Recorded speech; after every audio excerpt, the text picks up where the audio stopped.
Hi everybody. Today I want to talk about increasing productivity for artists. Now, I love a good desk setup video, and I definitely want to do some of those because I have binged them like crazy, but not today.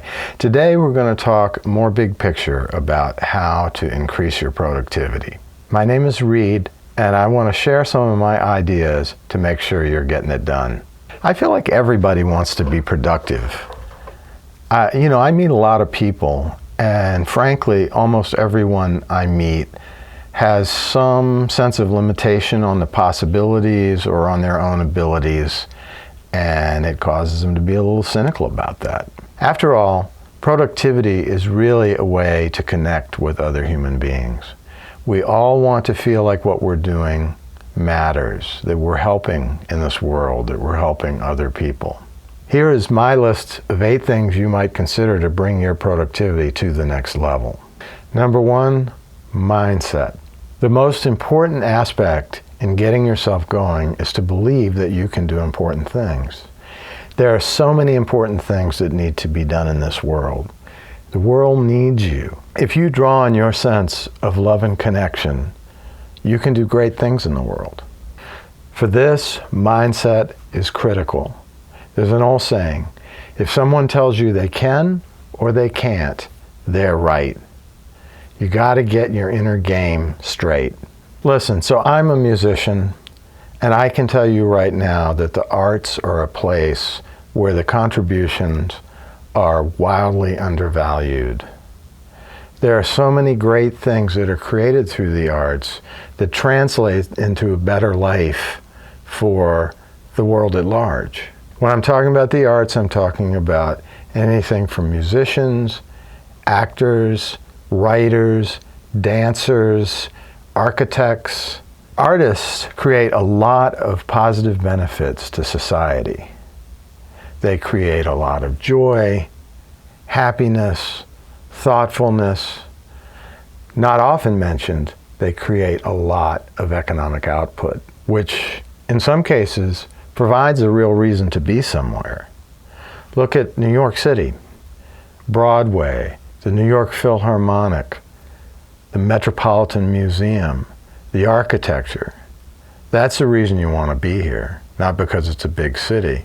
How about Paris, the Louvre, the Eiffel Tower, the beautiful architecture there? They make these places worth going to. Those people who can convince the bosses of their world of the importance of this are the true masters of mindset. It's our job as creators to make other people in the world see this. I'd love to have a discussion about what we could do to band together. If you have some thoughts, leave them in the comments. Maybe we'll do another video about that subject in particular. Most artists are entrepreneurs, but this can apply to having a steady job as well. After all, there are some great ways to make yourself more productive in a steady situation as well. How can we produce experiences, physical objects, happiness, emotions, and of course money? Number 2 is demeanor. What I try to do is basically be incredibly friendly at all times and to always say yes to my client or customer. If I feel something is completely undoable, I will entertain the idea and try it anyway. You do this by respecting their idea and seeing if you can do it. A lot of times you will have a client that has 20 ideas and 19 of them are terrible. But then there's one that's amazing. I've had this happen to me multiple times. Keep in mind that your relationships with your bosses, clients, customers are in a sense political. They are your constituents. You must always leave them feeling respected and like you're in their corner. Have a sense of humor, but never be snarky. Be direct, but never impolite. Be optimistic, but never pander. Be fun, but never unprofessional. Number 3, who's the boss? Short answer is everyone. Everyone is the boss. Your clients are your boss. Your patients are your boss. Your students are your boss. Your boss is your boss. Sometimes the situation is nuanced. Let's say you're a teacher Okay, well, you like to think you have the experience and you're in control. But if you have a motivated student on your hand and that student is not happy, then somehow you have not provided value. Sometimes a taskmaster teacher, for example, is just what the doctor ordered. And as a student, I've had that many times in my life. In that sense, the roles are blurred, but at the end of the day, the person paying you as a student and the person providing value is the teacher. This is a good model to consider, though. Just as a student hires a teacher for their guidance and experience, you have to be wary of any situation where you're not treated with the respect you deserve. You can't be a doormat. Being a doormat is not providing value. This is one of the most powerful realizations you can have. I realize that there are a lot of people watching this without the room to be able to immediately pivot away from a situation like that. Keep in mind, if you're in a toxic situation, you're not providing value. You need to be respected. A lot of you probably can't get the time off to vote, or maybe you're living paycheck to paycheck, but think of some way that you can pivot away from that situation as gradually as you need to do so. Number 4, add value. In the end, it's all about the value you can add. Keep honing your craft, keep sharpening your skills, keep looking for ways to improve. People need to trust you, and when they do, they'll leave you to it to do your thing and do it well. Number 5, be a good hang. I try to work on my demeanor constantly. I want to seem loose, undogmatic, not overly serious, willing to try new things, eager to please, but also fun and kind. Your humor should be kind. It's pretty easy to just tear somebody down, but be careful about that. The best thing to do is to make fun of yourself, because self-deprecating humor is actually the safest kind. Focus on relationships. I once worked with a teacher who walked into the class on the first day and said that she treated everybody from first meeting and ever after like they were a friend. That was an enormously powerful statement because it put you right at ease at first. This was as a piano accompanist for ballet classes, and I had seen some pretty mean behavior from ballet teachers.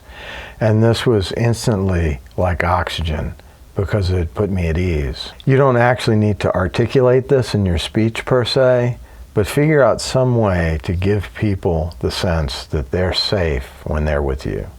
You're going to be spending a lot of time around those bosses that I told you about, which is basically everybody. So make sure that you are an absolute blast to be around. Number 6, be proactive. The best bosses are the ones who never have to ask you for anything. I can't handle a control freak, so I do my best to preempt that energy before it comes up. In the studio, that means I put up all the microphones, I check the lines, I open up the DAW, I make a project, I do the routings. If it's something about business, I have the figures ready. I have the spreadsheet done so that I can say, here they are. Because when people feel taken care of, they relax. And that's a good thing because you can relax too. Make yourself irreplaceable. How can you work yourself into a situation in a way that people feel you're irreplaceable? Now, in truth, no one's really ever irreplaceable, of course. But if you produce that feeling, then it's reality. Think you're waitstaff in a diner, right? What do you need to do? You need to greet your customers in a way that makes them feel welcome. You need to know the menu. You need to bring things quickly. You need to anticipate their needs. This is your special sauce. Sure, there's going to be somebody who knows the menu better than you do, but the vibe that you create, the whole thing together, that's what makes you special and irreplaceable. Number 8, find your tribe. Remember when you were in high school and you knew all these people and you would hang out with them and do whatever. Well, you know, for me, these were not people that I necessarily wanted to hang out with for life. Well, some, you know, some I still keep up with. But you need to keep that sense of having a lot of friends. Find people who have your values, who have your ambition, and who have your basic sensibility, and bring them into your life. If you have to, figure out ways that you can go out and just sort of force the effort, like go to meetup groups or join professional organizations like AES or Society of Lyricists and Composers in my field, for example.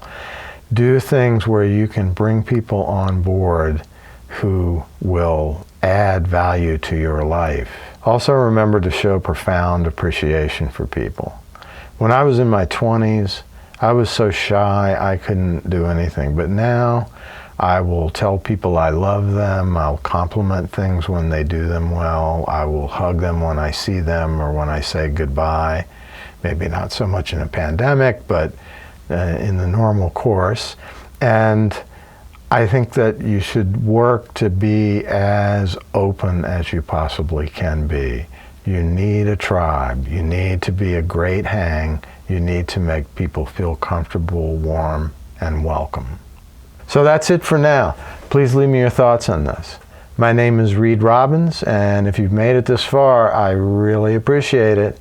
You could like and subscribe, that'd be even better, but just thanks for hanging. I'll see you next time. The number that, by the way, don't worry, I'll get that bit. Go to meetups, join mesh, number 4. Number 4. That was pretty good. We'll try one more. Okay, that's it.